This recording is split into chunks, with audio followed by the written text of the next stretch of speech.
Veda yang pada race 1 finish di posisi keempat kembali start dari posisi ketujuh pada balapan ini.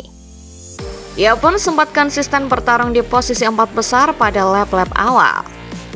Meski begitu, pada pertengahan balap Veda seolah menghilang dari grup terdepan. Veda bahkan sempat menduduki posisi 13 pada lap 10 dan 11. Ternyata ini merupakan bagian dari strateginya dalam menghemat ban. Pada 4 lap terakhir, Veda pun kembali menyerang dan mengambil alih pimpinan balap pada akhir lap 16. Sejak itu, ia pun tak terjamah oleh para rivalnya. Ini adalah kemenangan Veda yang ketiga musim ini setelah pembalap asal Gunung Kidul tersebut meraih kemenangan ganda dalam seri Italia di Mugello pada Juni lalu. Ia pun mengucapkan terima kasih kepada Astra Honda Racing Team dan keluarganya serta pendukungnya yang ada di Indonesia.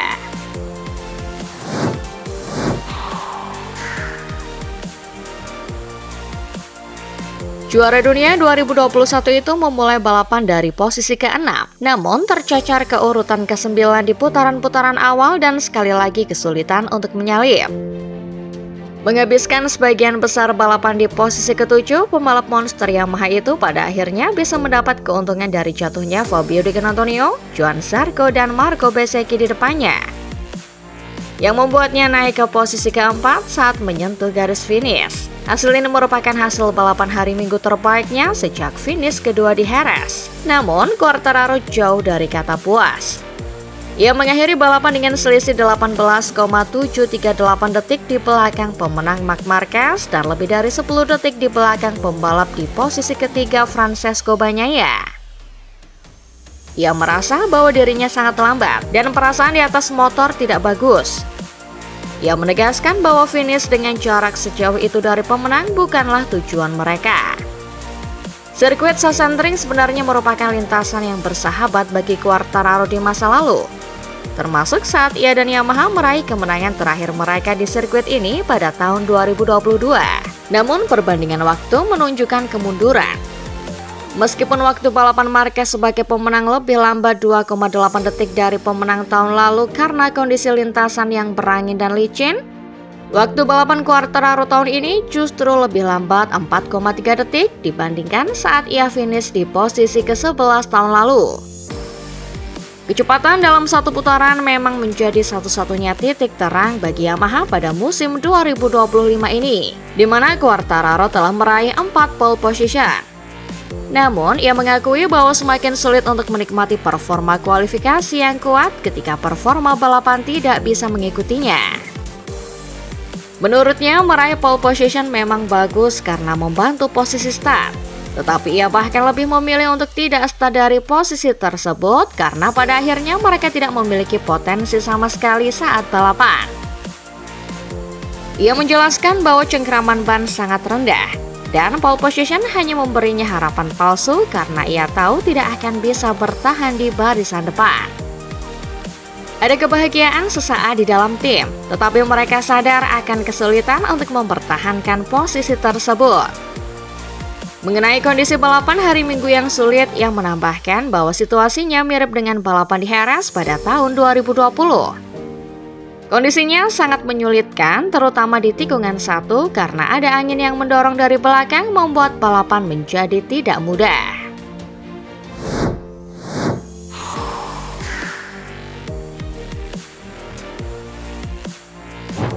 Setelah tampil gemilang di balapan sprint hari Sabtu, Bezzecchi kembali bertarung di barisan depan pada balapan utama hari Minggu.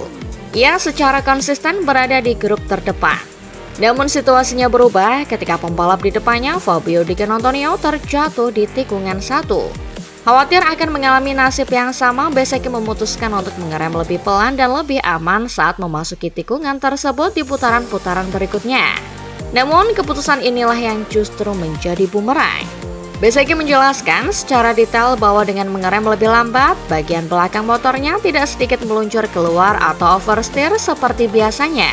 Hal ini mengubah dinamika motor saat memasuki bagian tengah tikungan yang sedikit menurun, menyebabkan ban depan kehilangan cengkraman atau understeer dan membuatnya terjatuh perlahan. Ia menyadari bahwa jika bisa mengulang waktu, ia akan tetap mengerem dengan kuat di setiap putaran. Menurutnya, motor MotoGP modern dirancang untuk selalu berada di batas kemampuannya.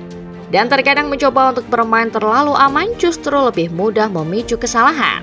Meskipun sangat kecewa karena kehilangan kesempatan untuk meraih podium keempatnya secara beruntun, Bezzecchi tetap mencoba mengambil sisi positif.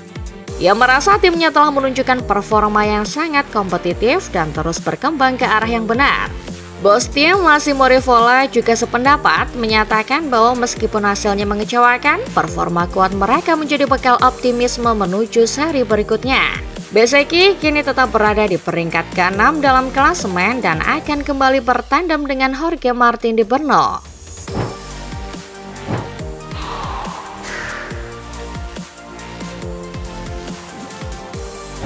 Pembalap asal Spanyol itu sedang berada di grup terdepan ketika ia menjadi korban ketiga dari total 9 pembalap yang terjatuh dalam balapan tersebut, di mana hanya 10 pembalap yang berhasil mencapai garis finish. Setelah balapan, Acosta menyatakan bahwa ia tidak mau berandai-andai mengenai hasil yang mungkin bisa diraih. Ia menjelaskan bahwa ia sempat berada di barisan depan bersama para pembalap top selama 4 putaran. Namun, ia mengakui sangat sulit untuk mengikuti mereka karena motor KTM memiliki margin kesalahan yang lebih kecil. Acosta menjelaskan bahwa kecelakaan yang dialaminya di tikungan 3 berasal dari perbedaan kecepatan yang sangat tipis. Ia merasa dirinya nyaris tidak membuat kesalahan. Menurutnya, saat berkendara di belakang motor dari pabrikan lain, terutama Ducati, mereka terlihat memiliki ruang yang jauh lebih besar untuk membuat kesalahan kecil. Sebaliknya, bagi pembalap KTM, setiap momen kecil, kesalahan, atau hal yang sedikit berbeda bisa berakhir dengan kecelakaan seperti yang ia alami hari itu. Ia merinci bahwa saat terjatuh ia hanya melaju sedikit lebih cepat dari putaran sebelumnya. Namun, catatan waktunya masih jauh lebih lambat dari saat sesi latihan. Ia menyadari bahwa faktor penggunaan ban keras medium dan tangki bahan bakar yang masih penuh turut berpengaruh. Namun, ia menyoroti bahwa motornya memang sangat sensitif terhadap perubahan-perubahan kecil seperti ini. Meskipun demikian, ia tetap mencoba mengambil sisi positif dari akhir pekannya. Ia sempat berada di barisan depan selama 4 putaran, melakukan beberapa manuver salib yang bagus dan mampu menjaga kecepatan yang sama dengan Alex Marquez dan Marco Bezzecchi. Ia menganggap akhir pekannya secara keseluruhan solid karena selalu berada di 5 besar. Dan hanya kurang sedikit untuk menyatukan semuanya menjadi hasil yang sempurna. Kini Acosta menatap seri berikutnya di Brno. Sirkuit Ceko tersebut kembali ke kalender MotoGP untuk pertama kalinya sejak tahun 2020. Sebuah balapan yang secara historis dimenangkan oleh pembalap KTM Brad Binder. Acosta berharap keberuntungan akan kembali berpihak pada KTM di sana. Pada balapan di Jerman, Binder menjadi satu-satunya pembalap KTM yang berhasil finish, yaitu di posisi ke-7. Sementara kedua pembalap Tech3 absen dari balapan utama.